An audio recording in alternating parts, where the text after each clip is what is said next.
Melengkapi apa yang disampaikan Pak Yudi tadi, kalau seorang pemimpin itu ada gen, kemudian pelatihan, kudeta, mungkin Pak Andri ya, Pak Andri, ya maaf, bukan Pak Yudi ya, Pak Andri ya, keliru saya ya. Jadi saya mencoba melihat sisi birokrasi dari sini, ada 3 hal mungkin tadi saya catatan melengkapi ini. Jadi seseorang duduk di dalam birokrasi itu bisa kita lihat dari 3 proses. Yang pertama adalah proses ketika dia menjabat menjadi birokrasi. Menjabat menjadi seorang birokrat. Kalau menurut saya itu ada yang dikatakan 4 tangan. Di samping Pak Andri tadi. Yang pertama, tangan pertama adalah campur tangan. Siapa yang ikut campur tangan kita menjadi birokrasi? Yang merekomendasi Pak Agus menjadi kepala dinas siapa? Yang jelas Bapak Perjagat, pasti itu. Tapi mungkin ada pembisik lain, itu Pak Agus punya potensi Pak Bupati, tolong. Nah, campur tangan pihak ketiga, siapa? Kemudian yang kedua adalah tanda tangan. Kalau sudah ada campur tangan, Bupati setuju, SK ditandatangani, tanda tangan, jadi kepala dinas. Nah, jadilah seorang birokrat. Tetapi belum lengkap kalau belum ada ini yang ketiga. Tadi yang disampaikan Pak Andri, garis tangan tadi. Dilihat kalau memang garis tangan kita dari birokrasi, walaupun sudah ada kepala, ya jadi. Tapi suatu saat kalau garis tangan kita itu tidak seorang kepala dinas, mungkin walaupun SK sudah jadi bisa dibatalkan. Yang lebih tanda petik, tanda petik. Nah ini proses kita menjadi seorang birokrasi. Bapak Ibu sudah melampaui ini, sudah lewat ini. Nah, sisi yang berikutnya yang kita lihat adalah kotak yang ketiga. Kalau kita sudah menjadi seorang birokrat, menduduki seorang jabatan, apa yang harus kita perbuat? Tadi sudah disampaikan banyak bagaimana mengelola sisi abu-abu, ada Permenkes 971 dan sebagainya. Jadi disinilah kita bagaimana menjadi seorang seniman birokrasi yang unggul, menjadi seorang birokrat yang handal dan sebagainya. Apa yang harus kita lakukan? Bagaimana kita menjadi seorang seniman birokrasi yang begitu, namanya seniman ya tergantung kita bagaimana mengelola segala potensi yang kita miliki ini.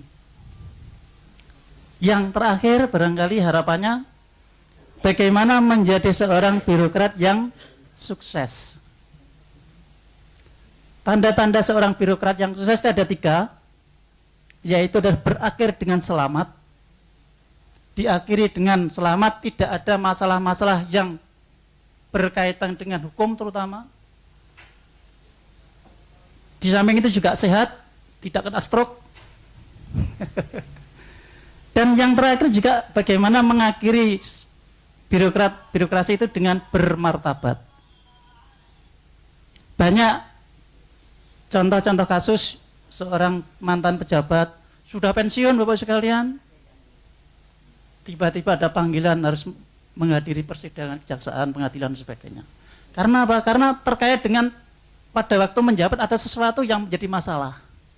Kalau saya, Bu Zaina, Pak Khairul posisinya sudah di sini, di kotak yang ketiga ini. Itu pun karena saya pribadi kemarin sempat khawatir Bapak dan Ibu, karena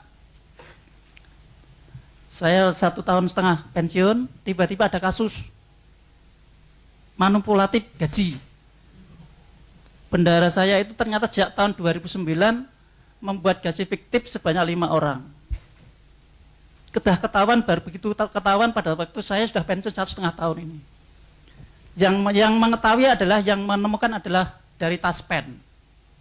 Jadi selama tahun 2009 sampai dengan saya menjabat itu, saya itu menandatangani SPM gaji fiktif 5 orang selama bertahun-tahun.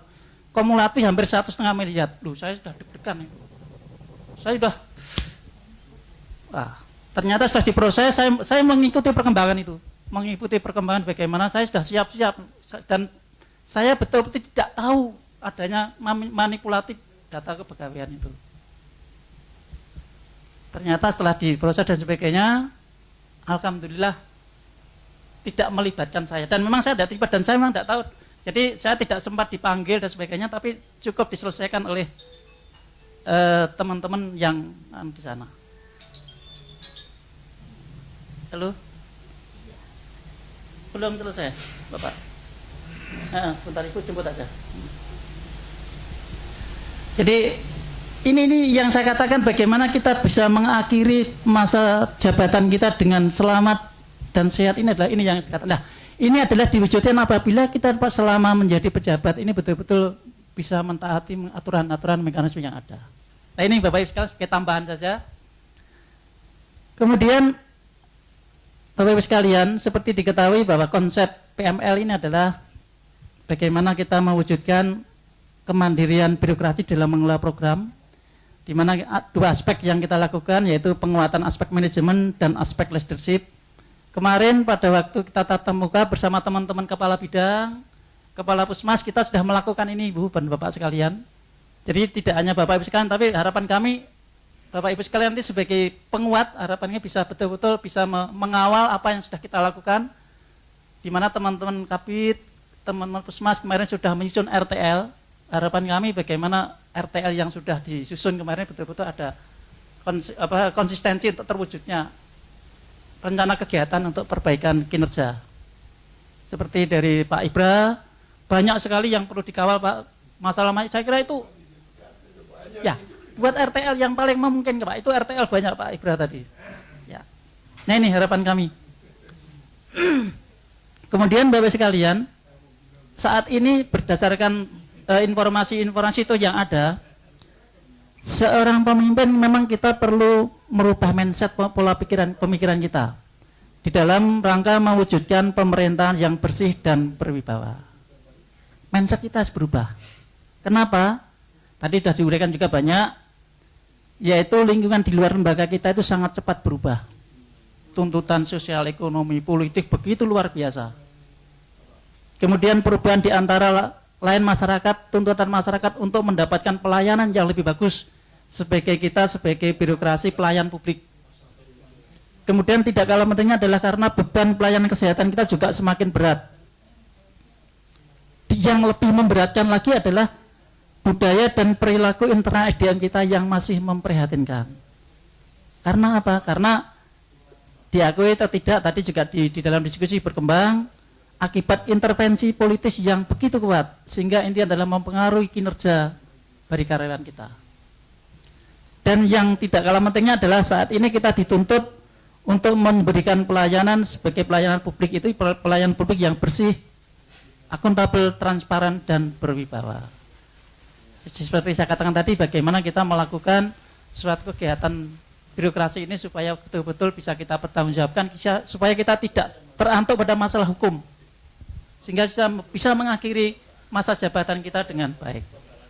Ini mindset yang harus kita berubah barangkali. Saya ingin sedikit mereview fungsi dinas kesehatan Bapak sekalian. Bagaimana konsep pendekatan dinas kesehatan sebagai satu-satunya panglima penggerakan pembangunan di tiap kabupaten. Dilihat dari sisi fungsi, dinas kesehatan ada 3 fungsi, yaitu adalah fungsi perencanaan, pelaksanaan, dan fungsi monep. Ini sudah kita lakukan semua melalui proses perencanaan, masuk musrenbang, kemudian mulai dari musrenbang kecamatan dengan melibatkan teman-teman di puskesmas ada lokakaram ini sebagainya. Di samping fungsi tersebut, yang sudah kita miliki adalah sistem pendukung manajerial, yaitu manajemen SDM, kemudian sistem manajemen keuangan, kemudian sistem surveillance dan sistem pencatatan dan informasi puskesmas. Dan yang penting ini adalah kita juga dinas kesehatan fungsi sebagai regulasi dalam bidang peraturan perundang-undangan. Dari 2 hal ini, ada satu lagi yang tidak kalah pentingnya adalah ini, yaitu adalah adanya lingkungan kerja, budaya kerja, dan soft skill pimpinan maupun staf. Sehingga inilah bagaimana kita memfungsikan konsep pendekatan dinas kesehatan sebagai panglima di dalam pembangunan di suatu wilayah yang harus kita operasionalkan sebagai seorang pimpinan. dalam konteks ini kami akan mencoba mensoroti dalam hal adalah segi soft skill. Tadi dari sisi kompetensi dan sebagainya sudah dibahas, sedikit barangkali kita menengok dan melengkapi apa itu soft skill yang perlu diperlukan oleh seorang pemimpin di dalam menggerakkan fungsi-fungsi organisasi ini.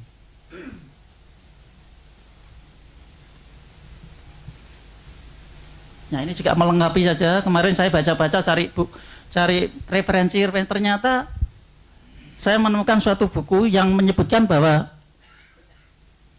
dari survei terhadap 457 pimpinan di Amerika, yang komponen-komponen yang disurvei adalah meliputi mulai dari kemampuan komunikasi dan sebagainya, kesimpulannya adalah bahwa soft skill, kemampuan interaksi sosial itu dibutuhkan untuk menjadi pemimpin yang sukses.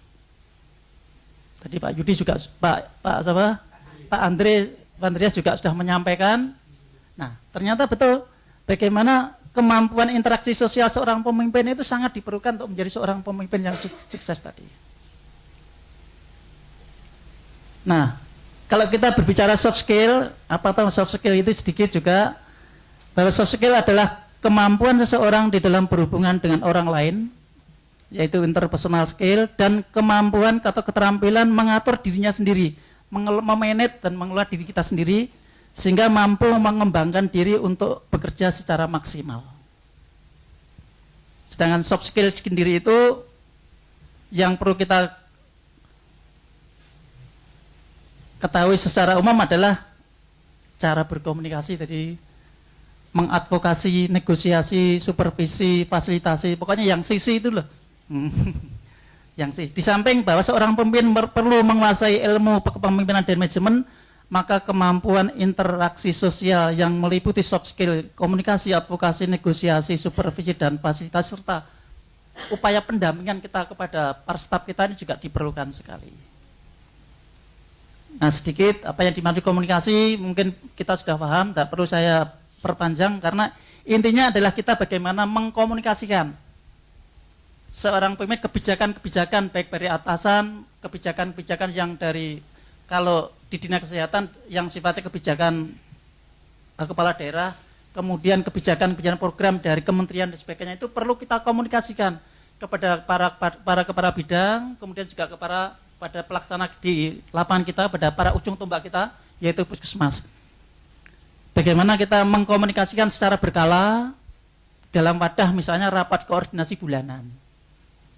Mungkin pada waktu pengalaman kami dulu, setiap bulan kami mengadakan rapat koordinasi bulanan dengan mengundang kepala puskesmas, kepala bidang, bahkan para stakeholder lain yang terlibat kita ajak komunikasi, berkomunikasi. Di samping itu, komunikasi yang paling kecil adalah kita setiap hari Senin mungkin di antara teman-teman bidang sendiri untuk membicarakan apa-apa yang kita lakukan 1 minggu ke depan dan sedikit mengevaluasi 1 minggu yang lalu. Barangkali adalah proses-proses berkomunikasi dalam memanage program-program yang ada. Advokasi juga begitu tadi. Jadi bagaimana upaya mendekatkan, membuat suatu, mempengaruhi orang lain supaya orang lain itu bisa memahami apa yang kita inginkan. Bagaimana kita mengadvokasi kepada para, katakanlah kita akan membuat suatu program sesuatu yang strategis untuk mendapatkan dana, kita perlu mengadvokasi kepada bupati, kepada DPR. Ini adalah suatu cara-cara kita, dan tadi Bapak Ibu sudah muncul di sana, sudah dilakukan semua soft skill itu.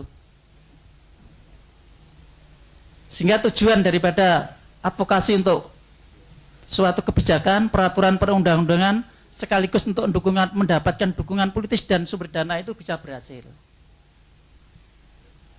Kemudian negosiasi juga penting, bagaimana kita untuk menegokan sesuatu yang selama ini tidak bisa disetujui, tapi dengan argumentasi yang begitu kuat, kita bisa bernegosiasi kepada pihak-pihak lain, sehingga proses untuk menyesuaikan pandangan bisa kita peroleh kesepakatan bersama-sama.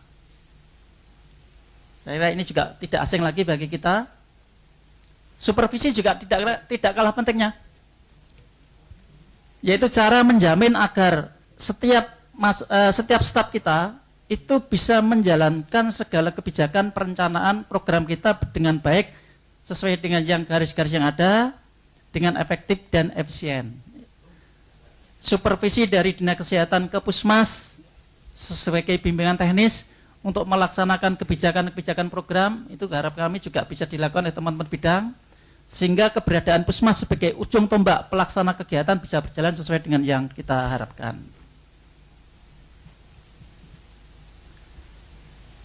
Nah, Bapak sekalian, saya kira hal itu tidak asing lagi bagi kita.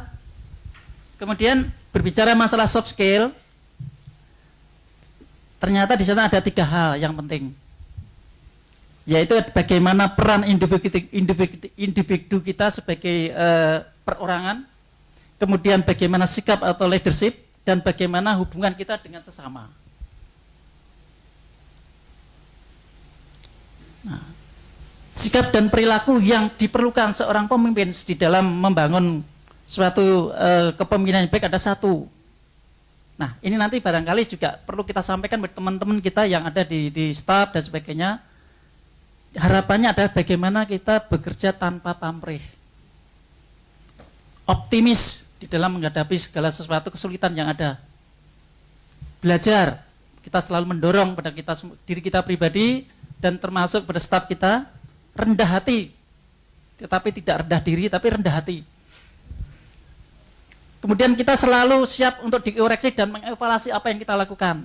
Jangan alergi terhadap kritik dan alergi terhadap saran. Kemudian upayakan kita menjadi insan yang mulia, budaya malu. Saya pernah membuat suatu bagaimana menanamkan budaya malu. Malu itu adalah membuat suatu, apa itu namanya, banner yang saya taruh di depan, malu datang terlambat, malu. Nah, pokoknya yang isinya malu-malu itu. Nah, bagaimana ini adalah menanamkan setiap staf kita memiliki budaya malu dan sebagainya. Nah, inilah hal yang mungkin barangkali yang perlu kita lakukan. Kemudian ada lagi sikap kepemimpinan yang perlu kita perkuat adalah, nah ini, adil dan bertanggung jawab. Artinya apabila kita melakukan sesuatu harus bisa mencerminkan keadilan dan bertanggung jawab terhadap semua karyawan yang ada. Tidak membedakan, tidak pilih kasih bahasa Jawanya. Kemudian mengerjakan apa yang diucapkan. Kalau kita setiap hari sudah ada ketentuan apel jam 8, ya upayakan kita ya 80% lah ikut hadir di tengah-tengah karyawan kita. Kemudian kemampuan advokasi, bagaimana kemampuan kita mengadvokasi semua staf kita, semua kepala pos kita untuk mengerjakan apa yang sudah kita programkan. Kemudian kita harapannya menjadi orang yang mendorong dan berpartisipasi dalam gerakan atau pembangunan atau kegiatan-kegiatan yang sudah kita lakukan. Jadi memberikan dorongan dan ikut berpartisipasi di dalamnya. Tidak hanya sekedar memerintah saja harapannya, tetapi ikut terlibat langsung di dalamnya. Kalau kerja bakti ya upayakanlah sambil berolahraga kita ikut terjun, bersih-bersih dan sebagainya. Kemudian bekerja secara efektif dan efisien. Tadi yang disampaikan oleh Pak Andri tadi juga kita menjadi pemimpin yang visioner, sehingga salah satu tugas seorang pemimpin memang harus berpikir, sehingga sempatkan setiap hari itu merenung apa yang perlu dipikirkan, apa yang perlu diperbaiki dalam melaksanakan program-program yang ada. Jadi kalau ini gambarannya adalah bagaimana kita mengupayakan yang terbaik. Kemudian yang tidak kalah pentingnya adalah, nah ini, perilaku bekerja sama secara tim. Kita membangun suatu teamwork yang bagus, kita membuat kader-kader kepemimpinan sehingga apabila kita tidak di tempat, apabila kita katakanlah misalnya posisi Bapak Ibu di 1 minggu, kegiatan tidak akan berhenti tapi bisa berjalan. Karena kita sudah membentuk tim yang bagus di mana semua kepala bidang, semua pemegang program sudah bisa berjalan dengan baik. Saling mengingatkan dengan baik. Jadi cara menegur, cara mengingatkan juga diperlukan dengan mekanisme, dengan cara-cara yang baik. Kemudian mencari kesepakatan secara win-win solution.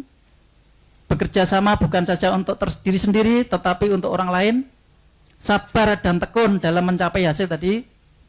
Sabar tadi juga muncul di sana. Kemudian orientasi kerja menjadi lebih baik. Jadi kita mempunyai moto hari ini harus lebih baik dari hari kemarin dan hari esok harus lebih baik dari hari ini. Ini barangkali adalah sikap-sikap yang kita perlukan di dalam kita membangun suatu teamwork yang baik. Nah, Intinya Bapak Ibu sekalian, di dalam kita memanage keterampilan kita adalah bekerja secara profesional, bekerja dan berpikir sistematis, menyukai kreativitas, mampu mengelola setiap hal yang baru, membentuk teamwork, kemampuan analisis terhadap permasalahan yang ada. Sehingga tugas seorang pemimpin adalah sebagai perencana, organisatoris, koordinator, dinamisator, supervisor, pendidik, penanggung jawab, pembimbing, pengayom, dan pelopor. Ini bahasa-bahasa dewanya, Pak. Ya, bahasa dewa ini. Yang terbaik-baik. Nah, kalau tadi ada 10 pemimpin yang baik ditambah 11 sabar dari Bu Puan tadi, maka ini beberapa karakteristik pemimpin yang efektif. Yaitu seorang pemimpin harus memiliki visi. Jelas tadi, visinya apa, 10 tahun ke depan dan sebagainya tadi sudah kita sama masing-masing sudah muncul. Cakap secara teknis, kompeten. Kemudian membuat keputusan tepat. Jadi kita jangan ragu-ragu dan harus berani mengambil risiko di dalam membuat keputusan. Kemudian berkomunikasi dengan baik. Contoh tadi, bagaimana cara menegur yang baik terhadap staf kita yang setiap hari izin melayat tadi. Nah, ini cara berkomunikasi yang baik, tapi tanpa terasa staf kita akan merasa malu terhadap apa yang mereka lakukan yang tidak betul tadi. Cari cara berkomunikasi yang baik. Yang tidak kalah penting adalah memberikan keteladanan. Jadi seorang pemimpin harus betul-betul apa yang diucapkan juga diupayakan bisa memberikan contoh yang terbaik. Mampu mempercayai orang. Jadi kita harus betul-betul bisa membangun dan mempercayai orang lain bahwa orang lain kita positive thinking bahwa orang lain itu bisa mengerjakan apa yang kita delegasikan kepada mereka. Kemudian yang tidak kalah pentingnya adalah kita mampu menahan emosi. Jadi jangan sedikit-sedikit marah. Saya mempunyai teman seorang pemimpin sedikit marah bahkan sampai menendang-nendang itu pintu ditendangi itu lah. Itu justru tidak menimbulkan simpati pada beliau. Kalau perlu marah itu tidak apa-apa. Ya, nggak apa-apa perlu. Ya, kalau memang kadang-kadang seorang pemimpin tuh dikasih jabatan untuk marah, Pak. Iya, salah satu tunjangan jabatan untuk marah itu. Tapi di mana kita bisa menempatkan diri, ya. Jadi bisa menahan emosi. Tahan menghadapi tekanan. Jadi kita harus betul-betul tahan dengan stressing yang tinggi dalam situasi yang contoh pada waktu mulai pengadaan barang tadi sudah ceritakan Ibu banyak tadi bagaimana kita bisa menghadapi stres tadi bahkan sebentar belum selesai. Terunjum. Kemudian bertanggung jawab. Mengenali sikap-sikap anggota keluarga kita dan yang tidak kalah penting ada cekatan dan penuh inovasi. Ini barangkali melengkapi apa yang sudah sampaikan tadi. Jadi karakteristik seorang pemimpin yang efektif adalah kurang lebih itu. Lah sekarang Bapak sekalian, setelah kita tadi 1 hari berbicara masalah adanya kepemimpinan, kemudian nah kira-kira ke depan apa yang perlu kita lakukan sekarang dan ke depan. Kalau menurut saya Bapak sekalian ada beberapa hal. Yang pertama, penguatan terus-menerus terhadap filosofi konseptual program. Artinya kita tadi bisa bagaimana membangun perubahan mindset kepada sekaryawan kita, staf kita. Contoh adalah bagaimana mengoptimalkan fungsi perencanaan. Tadi Bapak Ibu sudah menyebutkan banyak sekali masalah. Nah, minimal apa yang menjadi permasalahan itu mari kita konsepkan dalam bentuk rencana-rencana aksi untuk perbaikan. Pak Ibra tadi, masalah inventarisasi barang aja lah, begitulah. Tolong dimulai dari yang kecil.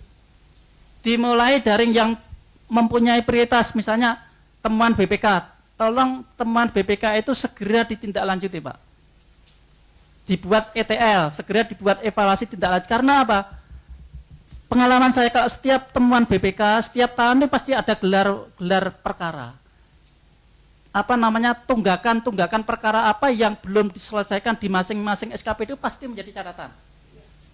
Nah, inilah harapan kami, minimal itu yang prioritas mungkin dari pertemuan BPK segera diselesaikan. Walaupun itu bukan tanggung jawabnya Pak Ibra, tapi tanggung jawab pemimpin yang dulu. Tapi tanggung jawab Pak Ibra sekarang adalah bagaimana menyelesaikan ETL temuan yang ada di BPK itu. Tapi itu menurut saya itu penting karena suatu saat Pak Ibra pindah, tapi ETL ini masih terus berjalan.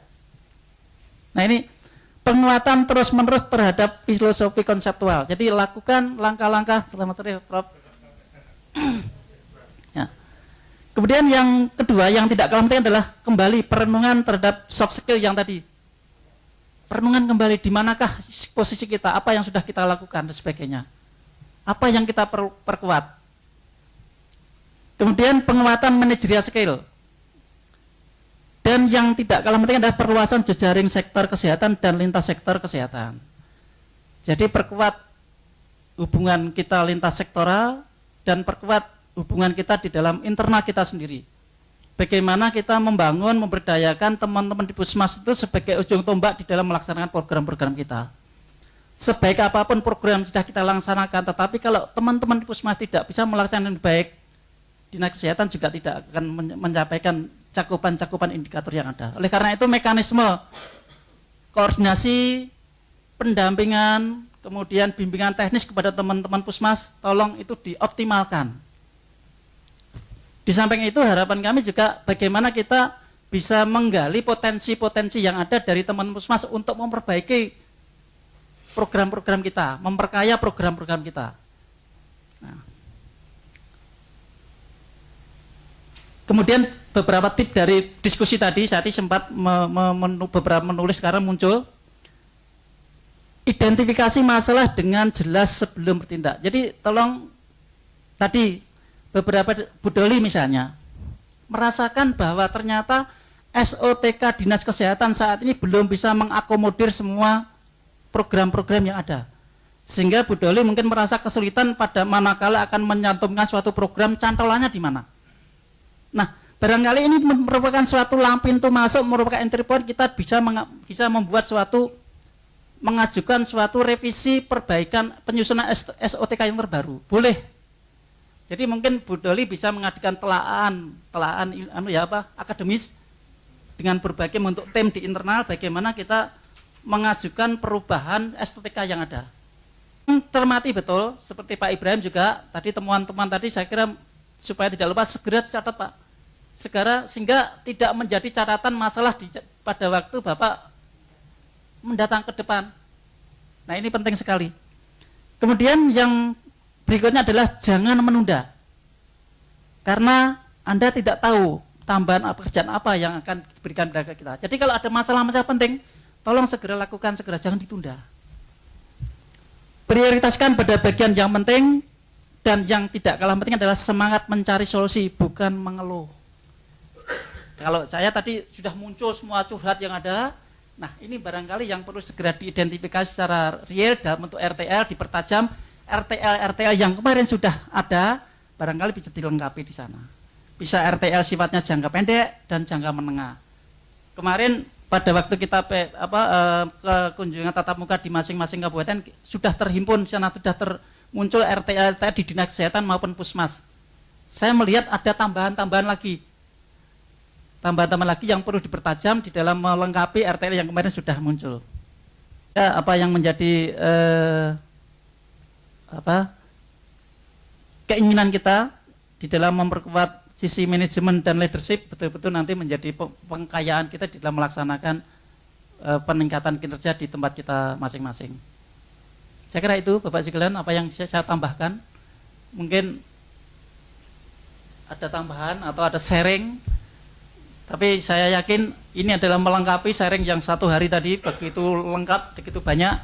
Namun kami sebetulnya besok ada sesuatu juga yang tidak kalah pentingnya perlu ingin saya sampaikan, yaitu mengenai kemarin pada waktu kita ke lapangan banyak sekali keluhan-keluhan bagaimana menyelesaikan kasus-kasus disiplin pegawai. Bagaimana menyelesaikan karyawan-karyawan yang tidak disiplin padahal itu tapi ini tidak ada tindakan apapun ini. Lah, barangkali kita sudah punya payung hukum sebetulnya. Tinggal bagaimana kita mengoperasionalkan payung hukum tersebut. Demikian Bapak Ibu sekalian, mungkin ada sharing apa yang saya sampaikan, monggo.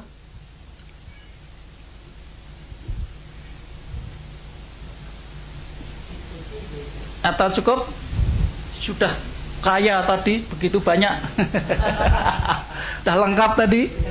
Tadi sudah begitu komprehensif sekali.